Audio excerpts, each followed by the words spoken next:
System 1 loaded.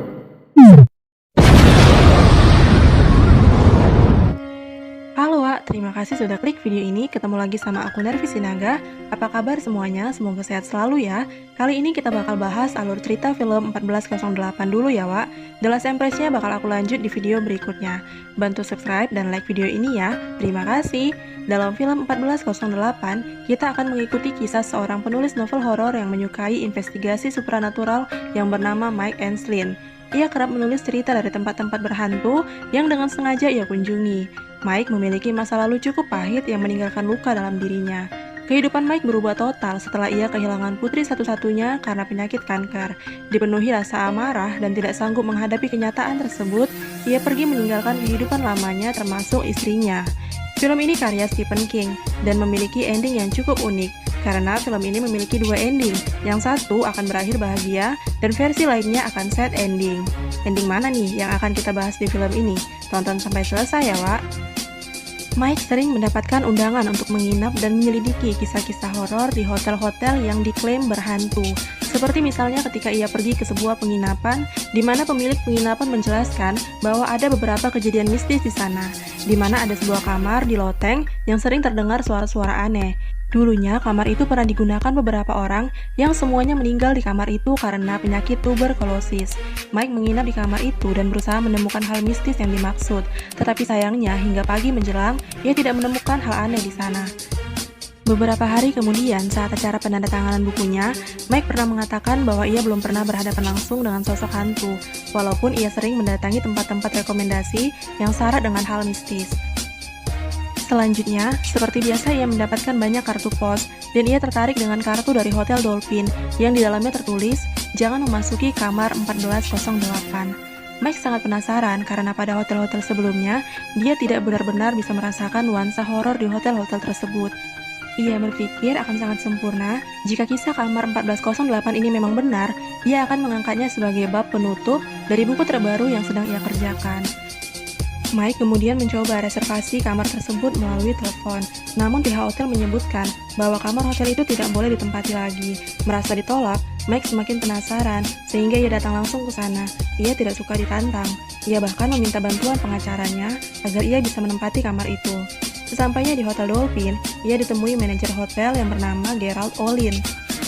Olin dengan berbagai cara berusaha mencegah Mike untuk menginap di kamar 1408. Ia bahkan menawarkan kamar lain yang lebih bagus dan berbagai hadiah lainnya. Namun Mike menolak. Akhirnya Olin terang-terangan bercerita bahwa tidak ada satupun orang yang sanggup bertahan lebih dari 1 jam di dalam kamar 1408. Dan total ada 56 orang meninggal di kamar 1408 sejak hotel tersebut dibuka 95 tahun yang lalu dengan penyebab kematian seperti bunuh diri. Tetapi Mike yang sudah sering ke tempat berhantu tidak takut dan dia tetap ingin menginap di kamar itu. Akhirnya Olin menyerah dan memberikan kunci kamar itu. Olin mengantarkan Mike ke kamar itu. Sesampainya di lantai 14, Olin langsung turun ke lobi. Ia tidak mengantar Mike ke kamarnya. Saat menuju kamar sambil membaca buku korban-korban meninggal itu, Mike sempat melihat seorang wanita dengan bayinya memasuki kamar di sebelah kamarnya. Mike pun masuk ke kamar 1408. Ia berkeliling mengecek isi kamar itu dan membuat rekaman. Hingga saat itu, ia tidak merasakan ada hal yang aneh di sana. Ia kemudian melihat keluar jendela, dan tiba-tiba radio menyala yang memainkan lagu We Only Just Begun, atau yang artinya kita baru saja mulai. Mike yang sangat terkejut, ia kembali merekam sambil memeriksa seluruh ruangan lagi. Ia curiga ada seseorang di sana, tetapi ia tidak bisa menemukan siapapun. Selanjutnya, suhu di ruangan itu meningkat dan terasa sangat panas. Ia mencoba memperbaiki pengatur suhu itu, tetapi tidak bisa. Ia lalu menelpon pihak hotel untuk memperbaikinya. Sambil menunggu teknisi hotel itu, Mike mematikan lampu kamar dan menyalakan lampu UV-nya. Di sana, ia bisa melihat banyak bercak darah di mana-mana. Mike akhirnya menyadari bahwa apa yang dikatakan Olin tentang kematian-kematian di kamar itu benar. Kemudian Mike dikejutkan dengan kedatangan teknisi hotel. Akan tetapi, teknisi itu menolak masuk ke kamar dan memilih untuk mengajari Mike cara memperbaiki alat itu dari luar. Setelah alat itu berhasil diperbaiki, teknisi itu pergi tanpa pamit. Mike mencarinya keluar kamar, namun ia sudah pergi jauh. Mike masuk kembali ke kamarnya dan berbaring saat kemudian tiba-tiba terdengar suara radio itu menyala lagi dan Mike mematikannya. Namun radio itu tiba-tiba menunjukkan angka 60, seperti menunjukkan waktu 60 menit. Mike jadi teringat peringatan Olin waktu itu, bahwa tidak ada seorang pun yang bisa bertahan di ruangan itu lebih dari 1 jam. Setelah itu, Mike melihat keluar ruangan, tetapi ia kehilangan indera pendengarannya. Saat itu juga, tiba-tiba jendela tertutup dan membuat tangan Mike terjepit dan terluka. Mike kemudian berusaha membersihkan lukanya, tetapi tiba-tiba air keran itu berubah menjadi sangat panas. Mike mencoba menelpon dan meminta bantuan staf hotel, akan tetapi Mike tidak mendapatkan respon apapun. Mike kemudian memutuskan meninggalkan kamar itu.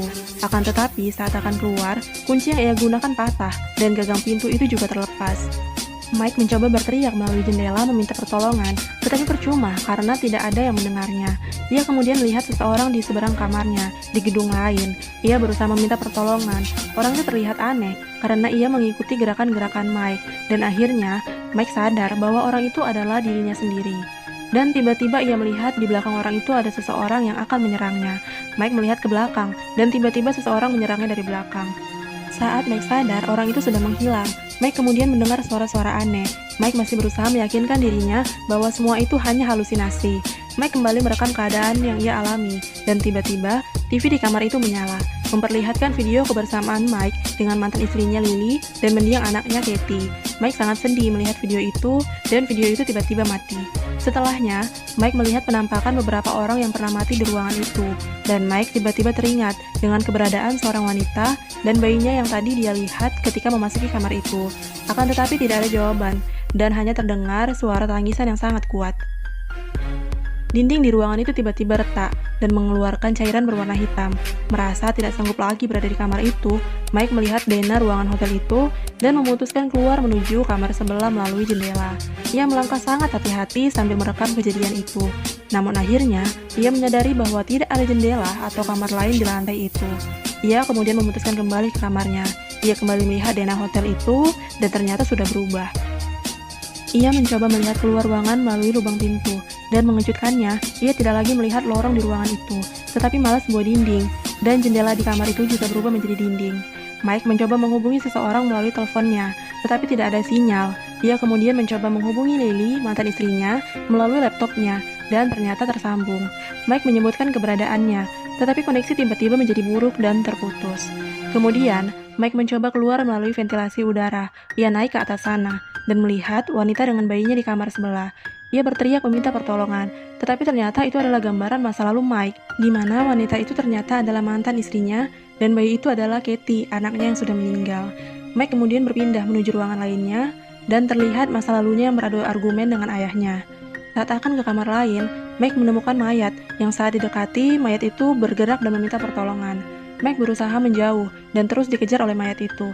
Ia terus berusaha kabur, hingga akhirnya ia kembali ke ruangan 1408. Suhu ruangan tiba-tiba berubah sangat dingin dan bersalju. Mike berusaha menghangatkan tubuhnya dengan menyalakan perapian. Saat itu tiba-tiba ia mendengar Lily memanggilnya. Lily mengatakan bahwa ia sudah mengirim polisi ke kamar 1408, tetapi di sana kosong. Mendengar itu, Mike menjadi sangat kesal dan marah. Lily mengatakan bahwa ia akan datang ke sana, tetapi Mike melarang Lily datang. Tapi tiba-tiba muncul gambar mirip Mike yang meminta Lily datang, padahal Mike tidak melakukan itu. Mike berteriak-teriak agar Lily bisa mendengarnya, bahwa ia melarangnya untuk datang ke sana. Tetapi Lily hanya bisa mendengar apa yang dikatakan oleh pria di layar itu. Kamar itu tiba-tiba terguncang, seperti terjadi gempa, dan juga terjadi badai besar.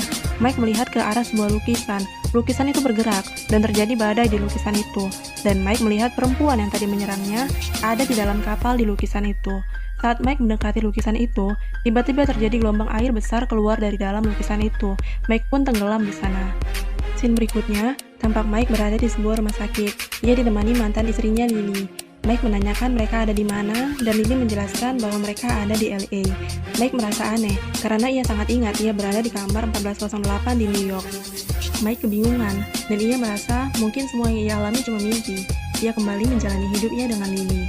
Tapi Mike belum sepenuhnya melupakan kejadian waktu itu. Ia mencari lagi sejarah kamar 1408 Hotel Dolphin. Tetapi tidak ada catatan digital tentang kematian 56 orang itu di sana. Mike mencoba mendatangi kantor pos, dan ia terkejut melihat seorang pria di sana yang pernah ia lihat sebagai pelayan hotel. Kejadian berikutnya, semua pegawai kantor pos itu merusak bangunan kantor pos itu dan tempat itu berubah menjadi kamar 1408. Mike kembali mengingat semua memorinya dan saat tersadar, ia melihat ruangan yang sudah hancur terbakar. Di tengah ruangan terdapat sebuah pintu. Mike membukanya dan ia melihat mendiang anaknya Katie. Katie memanggil Mike dan mengatakan bahwa ia berharap bisa berkumpul lagi dengan orang tuanya. Mike memeluk Katie dengan sangat erat dan tiba-tiba radio menyala dan Katie berubah menjadi batu. Mike kehilangan kesadarannya saat waktu di radio mulai habis dan keadaan kamar berubah menjadi keadaan semula. Tetapi waktu itu berubah kembali menjadi angka 60 menit. Mike kemudian melihat sebuah kuburan dengan namanya dan bayangannya di kaca menghilang. Di samping kuburannya terdapat kuburan Katie anaknya. Mike melihat ada sebuah tali untuk gantung diri di tengah ruangan. Semua kejadian itu seakan-akan memaksanya untuk membunuh dirinya sendiri. Ia kemudian mendapatkan telepon dari seseorang yang mengatakan bahwa ada cara untuk keluar dari ruangan itu. Tetapi Mike menyadari bahwa satu-satunya jalan untuk keluar dari sana hanyalah dengan bunuh diri, sama seperti orang-orang sebelumnya. Mike menolaknya, tetapi orang itu mengatakan bahwa istrinya sudah ada di hotel itu dan akan diantarkan ke ruangan 1408. Mike memohon agar jangan melibatkan Lily dalam hal itu, dan tiba-tiba telepon itu meleleh. Mike yang pasrah akhirnya menyadari bahwa orang-orang sebelumnya juga pasti merasakan hal yang sama. Mereka semua diarahkan untuk membunuh diri mereka. Tetapi Mike berpikir dia tidak ingin ada korban berikutnya. Ia akhirnya memutuskan untuk membakar kamar itu bersama dirinya. Scene berikutnya terlihat Lily ada di pemakaman Mike. Olin juga ada di sana dan ingin memberikan barang-barang Mike yang ditemukan di lokasi kejadian. Tapi Lily tidak ingin menerimanya. Setelah itu Olin kembali ke mobilnya dengan rekaman milik Mike. Dan saat itu ia melihat ke kursi belakang. Ia dikejutkan dengan kehadiran mayat Mike di kursi belakang. Dan terakhir terlihat roh Mike di ruangan 1408. Dan begitulah film 1408 ini berakhir. Menurutku filmnya sangat unik. Gak terlalu banyak pemain, bahkan lebih banyak segmen Mike seorang diri. Tapi benar-benar bisa membuat kita ikut merasakan frustasi yang dirasakan oleh Mike. Dan ending yang dibuat dengan 2 versi juga cukup menarik. Kalian bisa lihat versi yang lain di website atau video lainnya ya. Terima kasih sudah menonton video ini hingga selesai. Bantu subscribe, like, dan share video ini kalau kalian suka. Dan sampai jumpa di video berikutnya. Bye!